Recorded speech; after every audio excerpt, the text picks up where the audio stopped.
გიდასტურებთ, რომ ჩვენ მუნიციპალური არჩევნებისთვის ვემზადებით. ეს განცხადება პარტია საქართველოსთვის ლიდერმა გიორგი გახარიამ 15 აპრილს ტევ-პირველის გადაცემა რეაქციის ეთერში გააკეთა. ამ პარტიაში ამბობენ, რომ ისინი საკუთარი წესებით მოქმედებენ და თვლიან, რომ პასუხისმგებლიანი პოლიტიკური პარტია არჩევნებში უნდა მონაწილეობდეს. ივანიშვილის ავტორიტარული რეჟიმის დამარცხების ეგრეთ წოდებული რეცეპტი ჩვენთვის არის განსხვავებული სხვა პარტიების პოზიციებთან დაკავშირებით. აქედან გამომდინარე, ჩვენ მიუყვებით ჩვენ დღის წესრიგს და კონკრეტულ მომენტში რა ნაბიჯის გადადგმა იქნება საჭირო ჩვენი პოლიტიკის კეთების პირობებში, იქნება რა თქმა უნდა გაცხადებული. ჩვენ ძალიან ბევრჯერ განვაცხადეთ იმის შესახებ, რომ ნებისმიერი არჩევნებისთვის მოვემზადებით. ქართული ოცნების წევრები ამბობენ, რომ გიორგი გახარია არჩევნებში მონაწილეობის გადაწყვეტილების გახმაურებით ცდილობს დაბალი რეიტინგის მქონე ოპოზიციური პარტიების ფონზე საზოგადოების ყურადღება მიიპყროს. მმართველი პარტიის დეპუტატები იმასაც ამბობენ, რომ სხვადასხვა ოპოზიციურ პარტიას უცხოელი მბრძანებლები განსხვავებულ დავალებებს აძლევენ და რომ გახარიას ახლა ასე უბრძანეს. რა დავალებაც ექნებათ განახორციელებენ იმას. გახარიას ეს განცხადება არის ერთგვარი დივერსიფიცირება კოლექტიური ნაცმოძრაობის დანაყოფების მათი პატრონების მხრიდან. მოუნდებათ გახარიას ათქმევინებენ დღეს უნდა მიიღოს გადაწყვეტილება რომ მიიღოს მონაწილეობა არჩევნებში, შემდეგ ნაცმოძრაობა მიიღებს სხვა გადაწყვეტილებას, ლელო სხვა გადაწყვეტილებას, ან გაერთიანდებიან, დაიშლებიან. ეს საზოგადოების ნაკლებად მნიშვნელოვანი ვაკვირდებით და ერთი გვახსოვდეს ყოველთვის.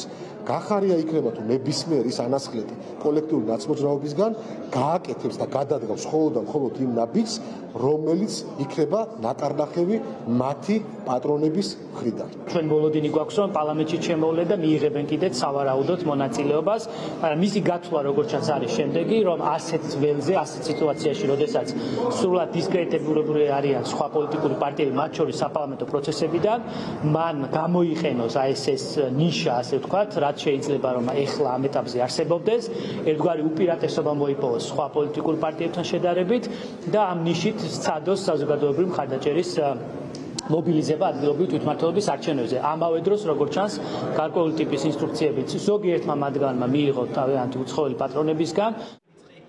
განსხვავებული შეფასებები ისმის იმ ოპოზიციური პარტიებიდან, რომელთაც გასულ არჩევნებზე ბარიერი გადალახეს. თუმცა 4-დან 3 პარტიაში თანხმდებიან, რომ თვითმმართველობის არჩევნებში მონაწილეობით კნინდება მიმდინარე პროტესტის და ამ პროტესტის მიმართ საგარეო მხარდაჭერის მნიშვნელობა, რაც ახალი საპარლამენტო არჩევნების დანიშვნის პროცესს აფერხებს და ზიანს აყენებს.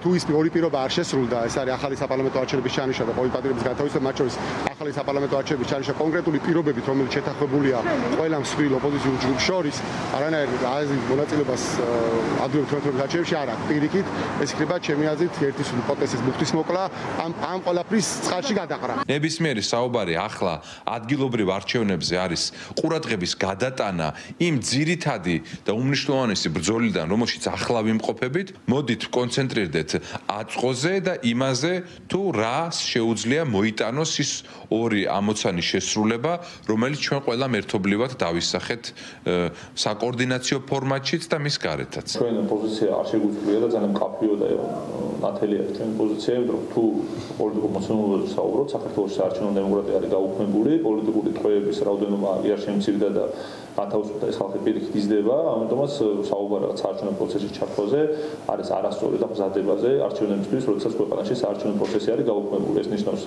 იმას, რომ არაადეკვატურად, როგორც მინიმუმ არაადეკვატურად აფასებს შექმნილ პოლიტიკურ მდგომარეობას, მეორე შემთხვევა, როდესაც ეკუები სისტემას და ხდები სისტემური ოპოზიცია, რაც ძალგეუბედურება გახლავთ, იმიტომ რომ ყველა ავტორიტარს და დიქტატორს სჭირდება სისტემური ოპოზიცია, რა თქმა უნდა. ადგილობრივი თვითმმართველობის არჩევნები 2025 წლის 4 ოქტომბერს უნდა გაიმართოს. არჩევნებამდე თითქმის 6 თვით ადრე ქართულ პოლიტიკურ ველზე წინასაარჩევნო ტემპერატურა იმატებს. განსაკუთრებით იმ ფონზე, როდესაც ქართულმა ოცნებამ ოპოზიციური პარტიების აკრძალვის გადაწყვეტილება გადაავადა. რუსთაველის გამზირზე კი გრძელდება პროტესტი ახალი საპარლამენტო არჩევნების დანიშვნის მოთხოვნით. ალეკო კვეტაძე, ევრონიუს, ჯორჯია.